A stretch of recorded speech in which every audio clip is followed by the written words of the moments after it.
So hi everyone, thank you so much for joining us today for our panel discussion on designing equal futures, youth, AI and the path to digital inclusion. I'm Nawal, Munir, and I'll be moderating this session along with my colleague team. And we are really excited to have you all here. So as we dive into some critical conversations about young people, how young people can shape inclusive digital futures in the age of AI. Before we begin, let me quickly walk you through the agenda for our session. So we'll be having introduction, which is a 5 minutes, then we'll be having panel discussion for about 40 minutes, and after that we'll be having Q&A and roundtable discussion, which will be about for 10 minutes, and then we'll be having our closing remarks for 5 minutes. So now to set the stage, I'll start with a short overview of what today's discussion is all about. So in today's rapidly evolving digital landscape, access is power, but not all access is equal. Youth across Asia Pacific, especially from rural, remote, and marginalized communities, continue to face systematic barriers to full digital participation. So from weak infrastructure to linguistic exclusion, the digital divide is shaped by where we live, the language we speak, and the policies that govern us. So this session brings together youth advocates and industry experts to explore how AI, particularly in education and governance, can either entrench or help dismantle these divides. And together we'll be examining how emerging technologies can be designed with inclusion in mind and how youth can transition from being consulted to becoming real co-creators in shaping equitable future. So now to guide our conversation today, we'll be exploring these three key questions with our panelists.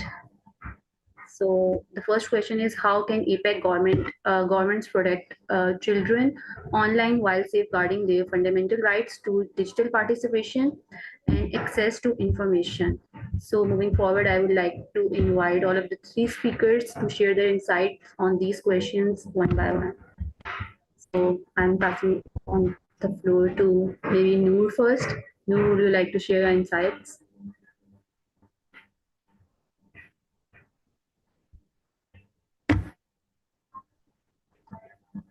Noor, I think you are muted. Okay, thank you. Hi, everyone. Am I audible? Hi. Yes, all right. Yes, you are. Okay, yeah, it's very enlightening to see some of familiar faces like Via, Nawal, Archit, Avi, and welcome everyone to NetMission Academy. So thank you for having me today. Let me start with something that we all have heard. Data is the new oil. But there's the thing, all makes company rich, while our data makes platform powerful. And when data comes from young people, every click and every photo feels $1 billion digital economy. That's because young people spend more time online, actively engaged, expressive, and connected, which helps platform create better prediction and, of course, more ad revenue. For example, if I take a picture right now, I might post it on social media tomorrow or later on or maybe next week. But most of the young people, they like to have a live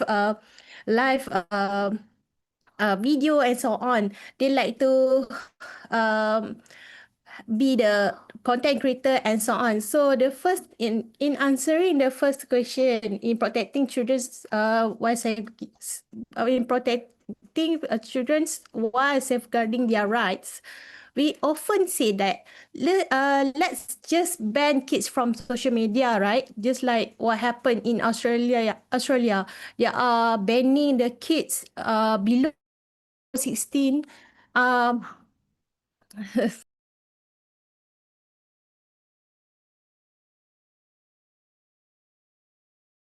Okay, sorry for the disruption. So the Australia is having the banning for the kids under 16 years old and starting this December. So the UK and New Zealand are following this ban. The idea came from the real concern, which is mental health, cyberbullying, and privacy risk. But this ban also block access from wider platforms such as YouTube, where teenagers cannot stay informed, connected, and be creative, even education one. So it's very hard for the kids to get educated, to learn something new, right? And for example, as a mother of two, I also understand the proposal from the governments, because when our kids are playing something, we are playing same video again and again. It's very distracting, right? Disturbing and annoying. For example, they are playing brain rot, tralalelo, tralala, boom buzini tuzini, and so on. So it's very disturbing and sometimes. So I think that social media ban for kids is rarely effective, just like what happened in China. Even they ban social media, only give one hour for the kids, but they still can bypass all this ban. For example, they are using the adults name and so on. For example, the kids just using the parents uh, accounts to scroll social media. So I think if we simply block access, we also block opportunities to learn, connect, and express idea. So instead of blanket bans, I believe that more effective solution and focus on addressing real online harms directly, while preserving social media benefit and giving parents and teenagers greater control over digital experience by teaching, by giving the education and awareness, because the regulation itself cannot work in silo. So in answering the cross-border collaboration and data sovereignty, we cannot focus all data's localization for the education. So people, the younger person from other country cannot learn what happened in another one country. So what happened here? There should be more regional cooperation in ensuring that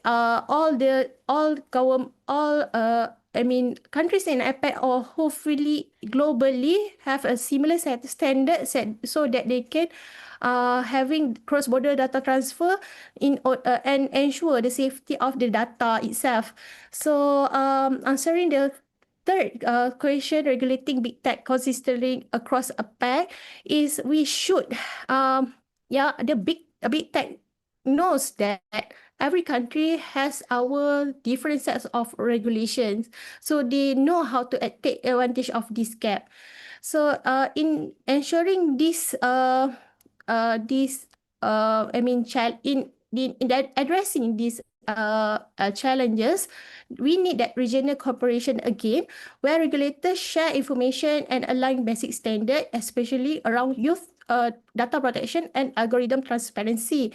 APEC countries should work together to ensure that platform publish transparent report on how they use children's data, and youth voices should be included when drafting digital laws and policy, because we cannot talk about reclaiming our digital self if young generation is not part of the discussion.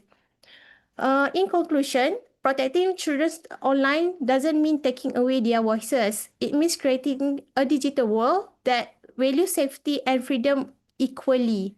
If data is the new oil, then privacy is power. And it's time we teach young people how to use the power wisely.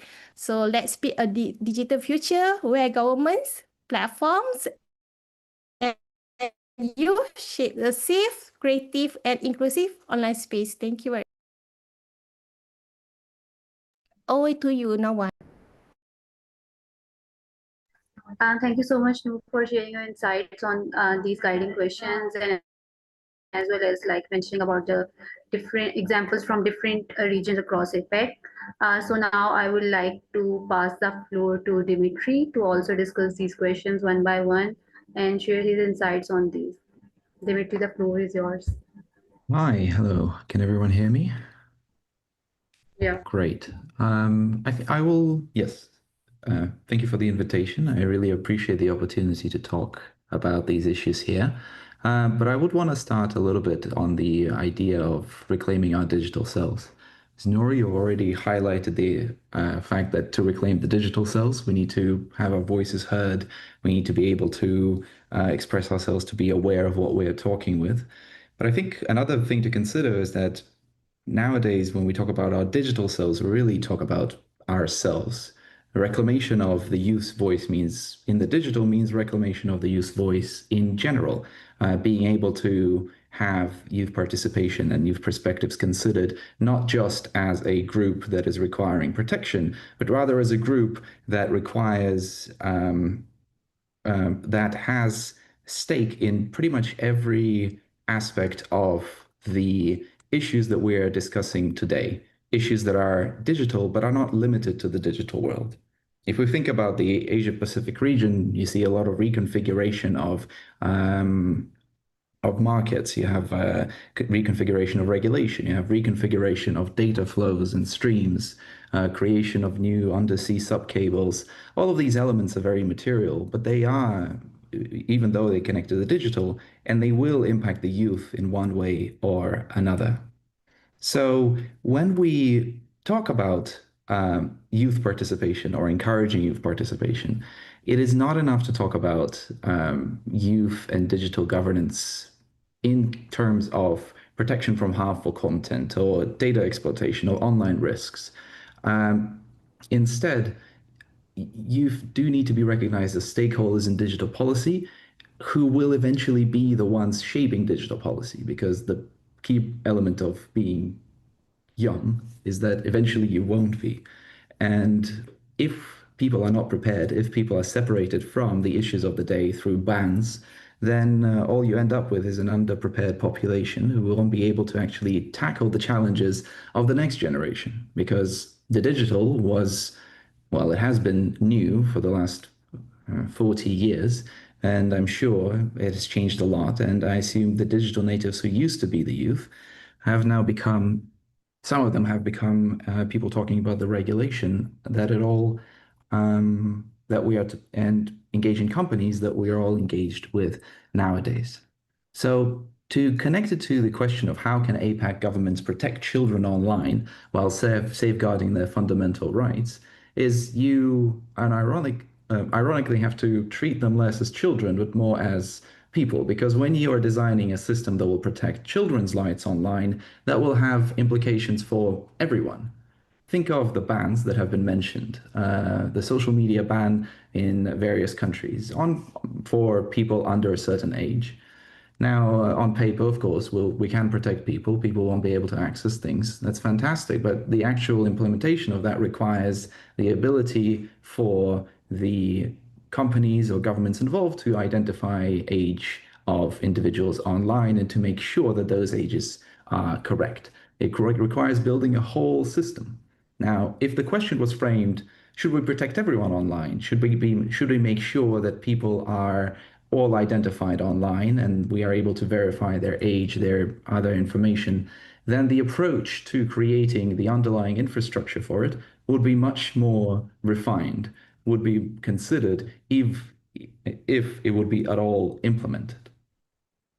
This, of course, connects us to the problems of localization and sovereignty, where if these approaches are to be designed, they would need to be designed for the population as a whole, not just for children. And in the areas of APAC, you will have a lot of different regulations that will involve requirements for, again, harmonization of data flow, for harmonization of industry.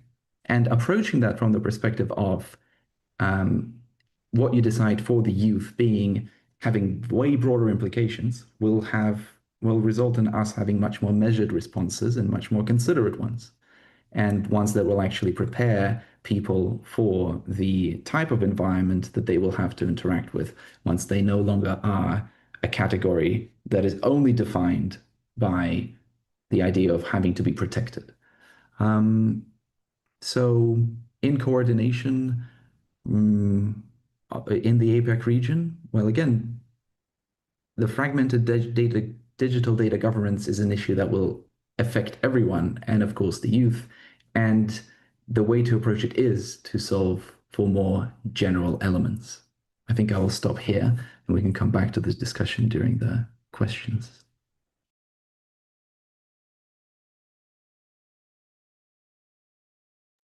Sure. Thank you, Dmitry, for sharing your insight on these questions. And moving forward now, I would like to invite Archit.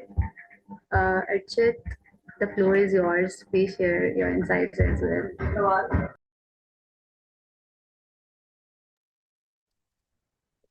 Hi. Hello, everyone. Am I audible?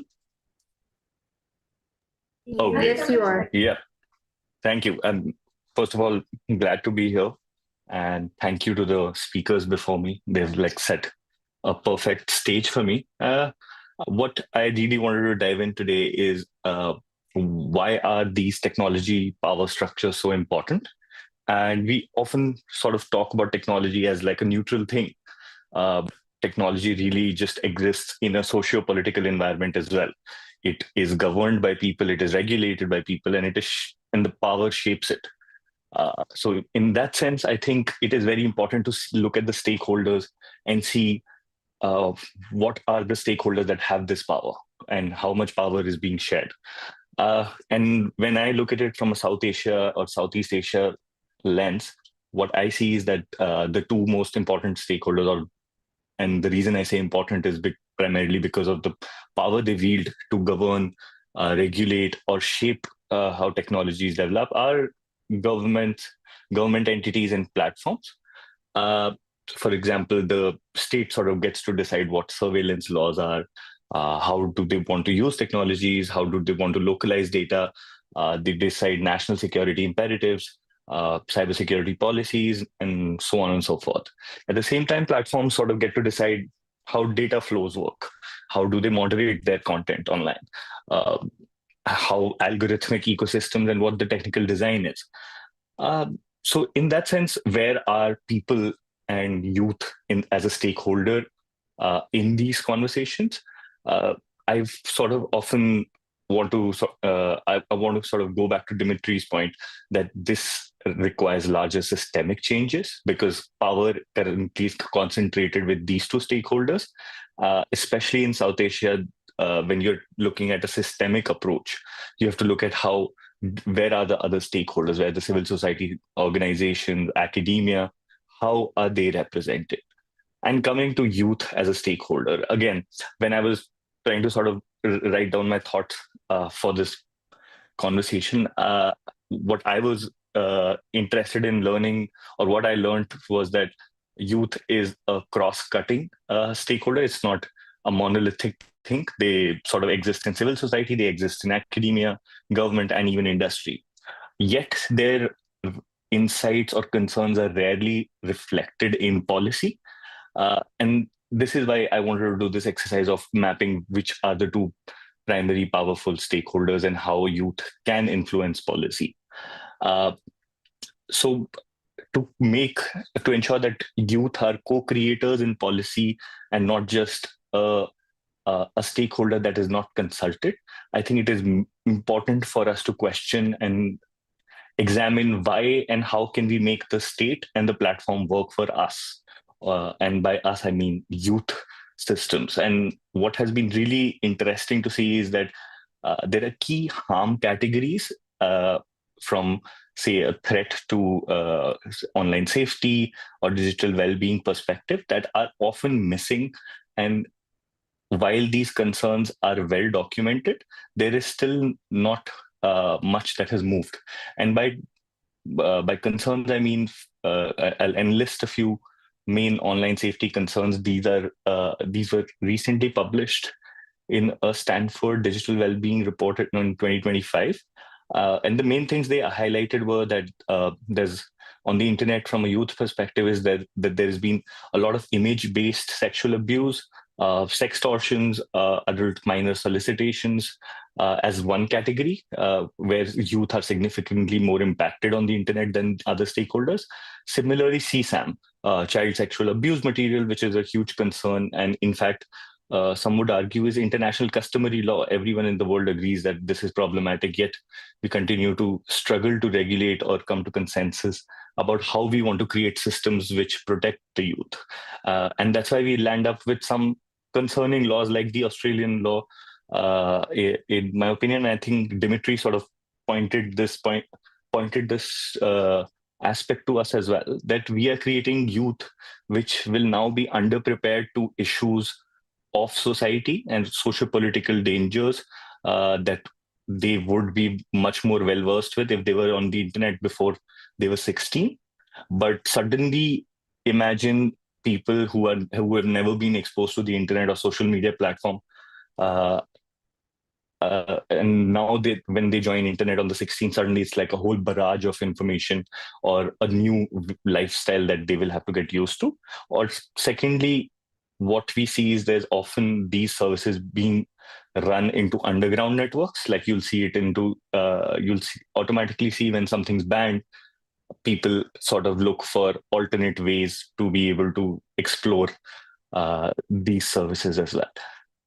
Coming back to this concerns that I was trying to outline. So CSAM, adult minor solicitation, self-harm and suicide related content is also something that youth have sort of pointed out are a lot more exposed to than online bullying, harassment, and eating disorders. So these are the different types of harms. Of course, they rank differently in terms of how important, how prevalent, or how severe they might be in certain areas.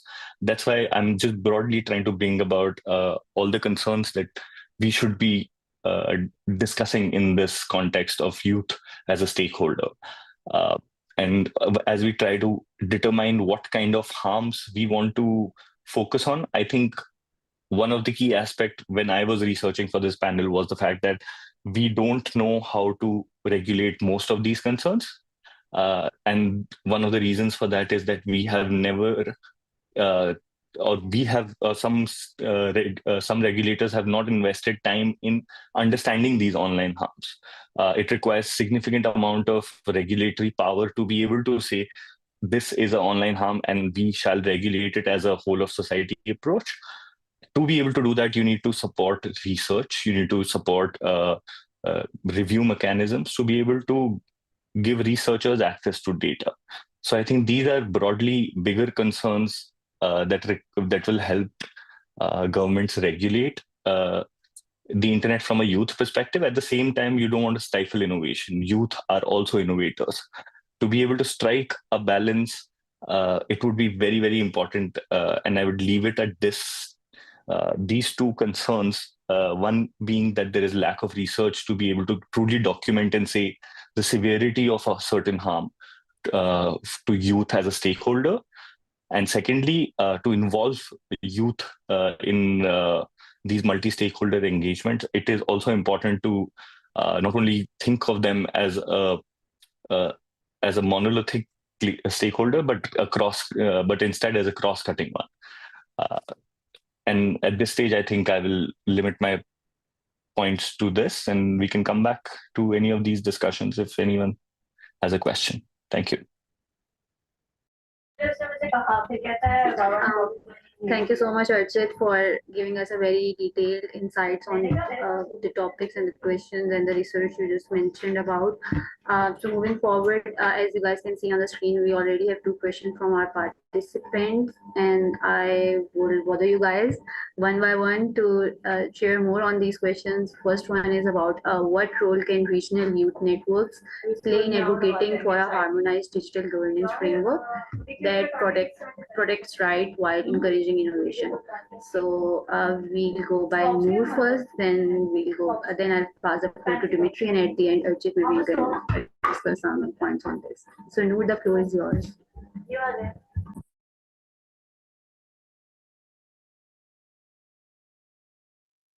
I would like to go first question. What role can regional youth network play in advocating for a harmonized digital governance framework that protects right while encouraging innovation?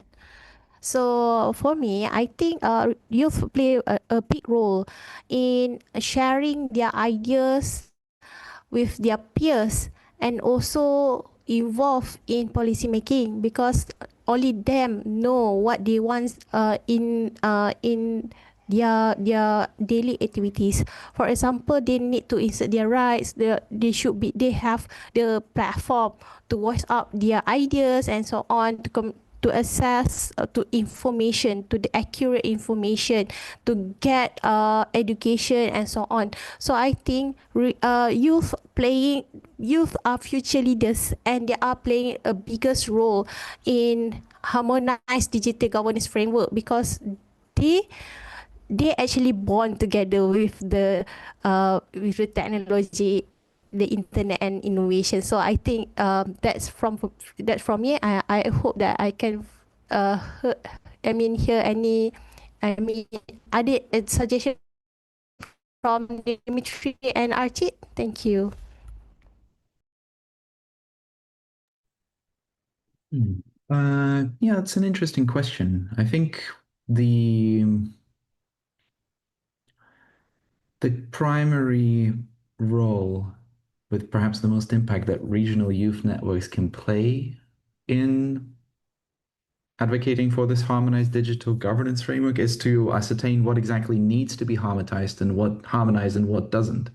Because again, it's been mentioned that youth are a kind of cross-sectoral entity or a cross-sectoral stakeholder group, and they might have their own perspectives on particular issues that are simply unseen by other members of a particular sector or just the people involved in designing governance frameworks. Having a clearer understanding of what elements require harmonization, what makes it difficult, for example, to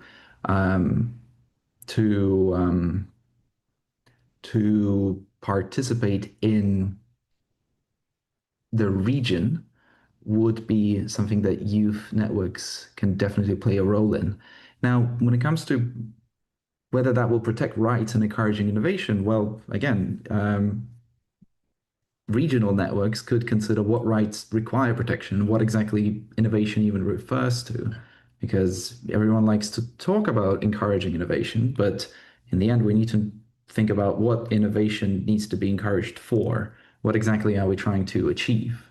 So that could be an element of discussion and exchange that can then be brought, a regional discussion that can then be brought to local levels where perhaps there is more levers of power or feedback to people involved in governance framework design. Thanks, Dmitry.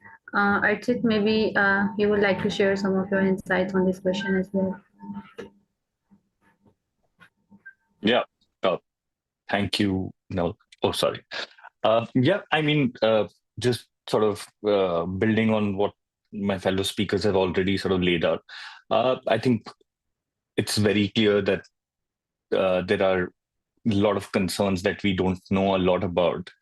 And as I was trying to sort of say earlier, that these harms have very different prevalence and severity in each country within the region and within each country as well. The country I'm from, India itself, is a very diverse, complex socio-political environment. From north, south, east, west, it means a lot more different issues and solutions that might be at play. That's why I think my key takeaway here will be that youth-specific harms require youth-specific solutions. And this means standardizing the metrics and providing better data for research. And that's why I'm very cautious in saying we should do something, and this is what the regional network should do, because I don't think we even have a good idea about what even the problem is.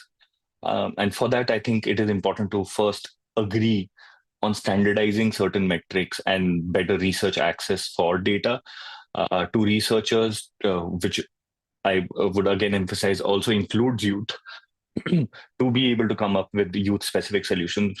Secondly, I think their regional affiliations can definitely support in coming up with stronger age-appropriate design and privacy defaults. There's a lot of development happening in privacy enhancing technologies, and there's definitely regional players have a role to play there, especially given the difference in privacy laws and regulatory environments in different countries within the APAC region. Promoting digital literacy, not only amongst youth, but also among, say, parents and educators, stakeholders that directly interact with youth on day-to-day basis. I think regional regional organizations can also focus on looking at and educating parents and educators who directly interact with youth on a regular basis. This would also facilitate catering to youth agency. And I think this is the sort of main thing I also want to conclude this point on, is that allowing young users to shape safer and more empowering online spaces entails giving them more power, and representation sort of becomes a governance principle instead of a checkbox in this situation. And I think when we are designing safety tools or drafting laws, moderating online content, youth must be seen as partners and not just as beneficiaries of this approach. So that would automatically help us better govern our online spaces and include youth across the sectors. Yeah, I think that's where I'd like to conclude now. Thank you, Archit. And I believe we are having a very high level discussion right now, but our participants aren't able to engage much because they are I think a bit tired, just because they are with us from the whole day right now. So yeah, moving on to the next question. How can governments adopt age-appropriate design codes to protect minors without enforcing restrictive verification system that exclude marginalized youth? So I would like to ask Dmitry first to share his insights on this question, because I just recall that you discussed some of the points regarding this in your discussion during the guiding question discussion as well. So Dmitry, the floor is yours. Yeah, sure. Thank you. Well, approaching it from the question from a somewhat academic perspective, we need to talk about core definitions.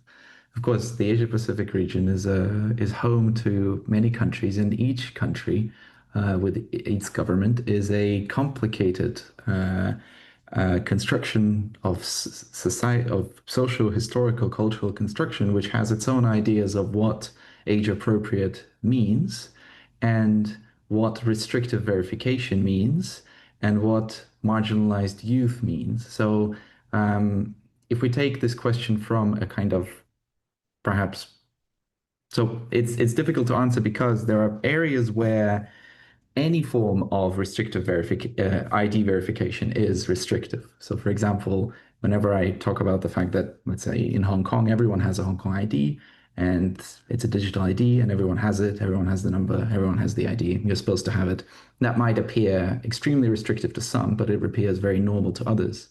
So when we talk about enforcement, well, part of it will have to be that governments can do it by being appropriate to the particular context in which they operate. And if we talk about, for example, the idea of marginalized youth, well, are we talking in terms of, then this is not, the presence of marginalized youth is perhaps something that needs to be solved rather than the creation of the particular application of digital verification.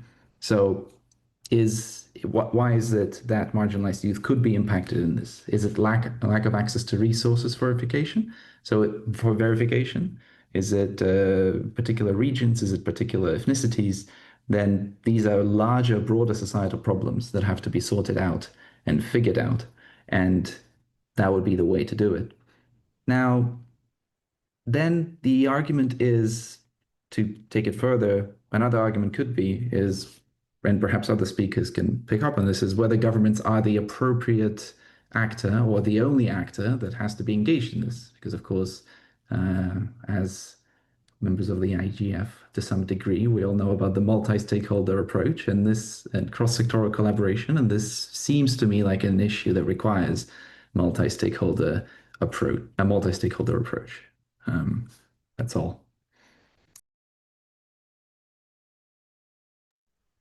Thanks, Dmitry. Archit, do you want to add something to this as well? I think Dimitri's covered most of it. What I will say is that there's definitely, it's a great question. Thank you, Ankita. And I must say that I'm not an expert on uh, age appropriate design codes. I have read about the UK design code, but I must say I'm not very well versed with it. But I think banking on what Dmitry sort of said earlier about creating systems that work for people also creates system for youth, and like that's what broader systemic change theory works on, that if you create systems that are working, that have a feedback loop, that sort of are living systems and are not set in stone, they continue to cater to its people. So increasing transparency and data sharing, and like refining algorithmic accountability. And by algorithmic accountability, what I simply mean is how user feeds, for example, work. We have no idea, because big tech platforms will consistently tell us that their algorithms are a black box, and they themselves don't know how they make decisions and work. So these kind of issues are cross-cutting across across stakeholders, but especially for youth, some folks who have spent their life on the internet and will continue to grow up on the internet. I think it's very, very important that we demand algorithmic accountability. And I think that would directly inform what a design code would look like, which is age appropriate, and why a certain kind of content getting prioritized over another to improve the usability of these kind of algorithmic decision making. I think it's important to be able to decide how accessibility to safety controls will be provided. So all of this sort of ties together to the accountability point that I'm trying to underscore, that platforms have to be held accountable, but at the same time, it's very, very tricky, like with certain Asian governments, including mine to a certain extent. It's quite kind of concerning as to the decisions we've been making, and it doesn't make sense if it stifles innovation in any way. There's been recent criticism in India about how they have gone about banning the gaming industry, while it is while it is an entertainment industry in some ways. It is also an employer of millions of people. I'm not saying that that decision is correct or incorrect. What I'm simply trying to say is that we need basis to be able to make rigid decisions. And what industry hates the most is legal uncertainty. So at this, while I'm a civil society or an academic, I'm trying to bring an academic perspective, it is also important to remember that industry needs regulatory certainty. So does the rest of the sector, to be able to create these tools. So it is also important to remember that while platforms are responsible for these accountability measures, it is also important that they get regulatory certainty. So for policymakers, I would say it's important to develop consistent approach. It's important to be more aligned to global safety standards. I'm not saying that every country has the same things and we should all have interoperable regulatory frameworks. It is not possible. Every country has different issues, but at the same time, it is important to enhance data sharing or fund independent audits to understand what kind of challenges exist online. The policymakers will have to sort of take that approach and, just increase the size of the table, because the table currently only has platforms and governments with megaphones. I think it's important to give seat to other stakeholders on the table as well when we are deciding how we are going to enforce these laws as well. And enforcement is like a whole thing in itself. A lot of countries, including the EU as a region, has been criticized for not being able to figure out enforcement. But at the same time, I think there are important debates happening in the Western world about what are digital rights and what are digital constitutional principles that we want to embed in our regulatory frameworks and build on them so that there is certainty in the sector. And that will be central to ensuring youth perspectives are included in policy.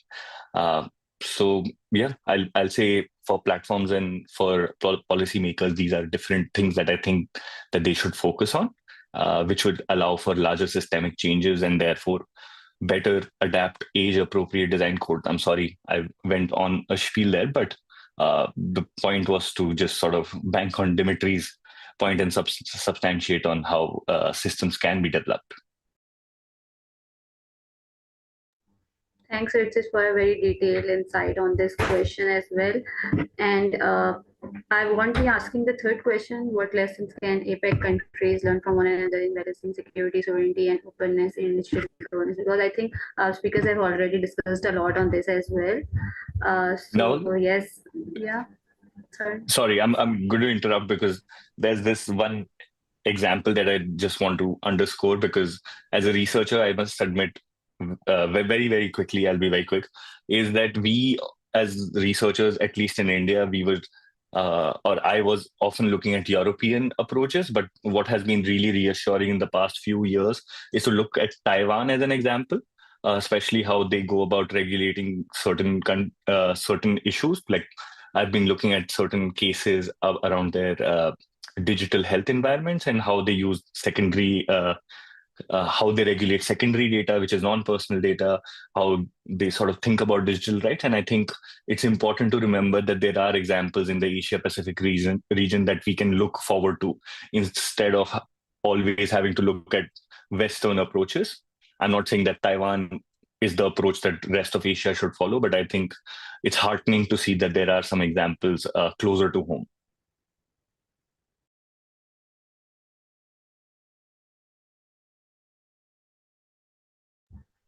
Sure. Thank you, Archit, for sharing that example as well.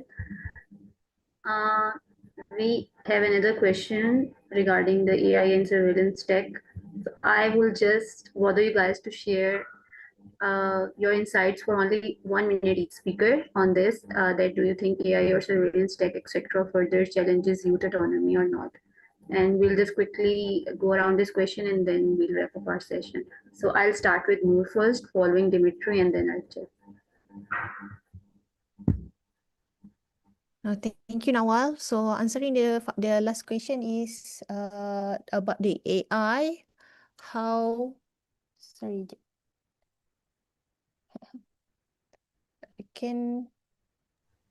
I couldn't see the last question. Yeah, it's Can do you you think scroll AI below? or it's okay. Okay. Sure. Is Do you it think visible to AI you and or should I read? surveillance tech, yeah, but all the imaging technologies actually empower us. Actually, it works as a tool. For example, it depends how the youth use these tools for a betterment, not replacing them actually. So I think that's only point for the last question. Thank you.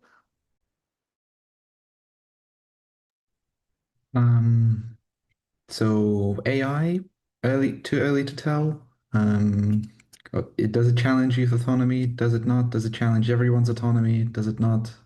What even is autonomy? For surveillance tech, similar answer, but surveillance tech, the way that it's working now, for example, in Russia, allows authorities to have a very good understanding of internet traffic. And thus that means that more targeted types of group surveillance or group information control can happen. And if it is targeted towards youth-related content on youth-related browsing, then yes, it could further challenge autonomy, but again, broader societal thing.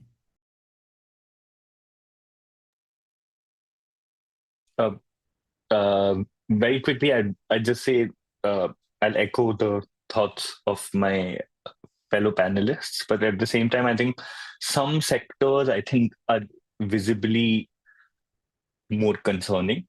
For example, the education sector, the impact of AI and how educators are sort of grappling with the question of not only digital well-being for young people online, but also how do we plan to continue to learn? How do we plan to continue to shape our education systems, for example, is concerning.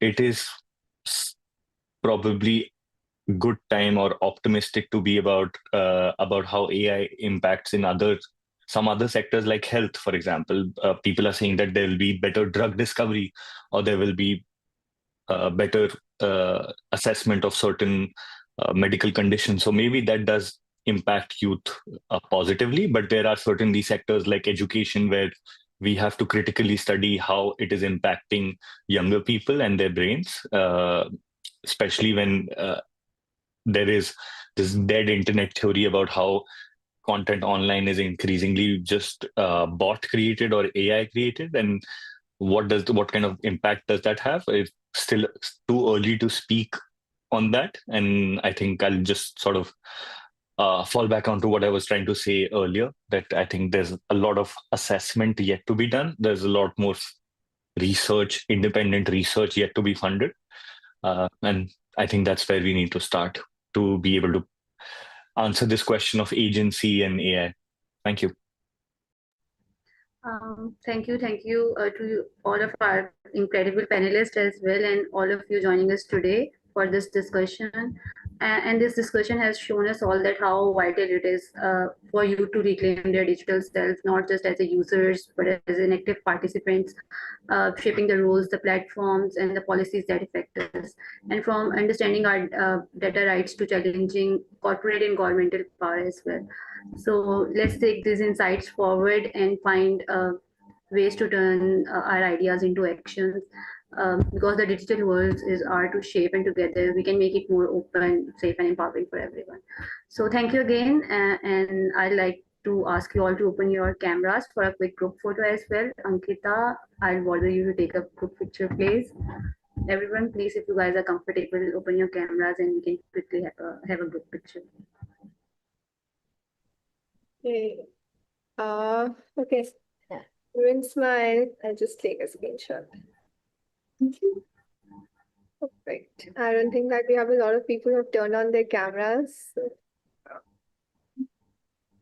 Great. Yeah. Thank you, Nawal.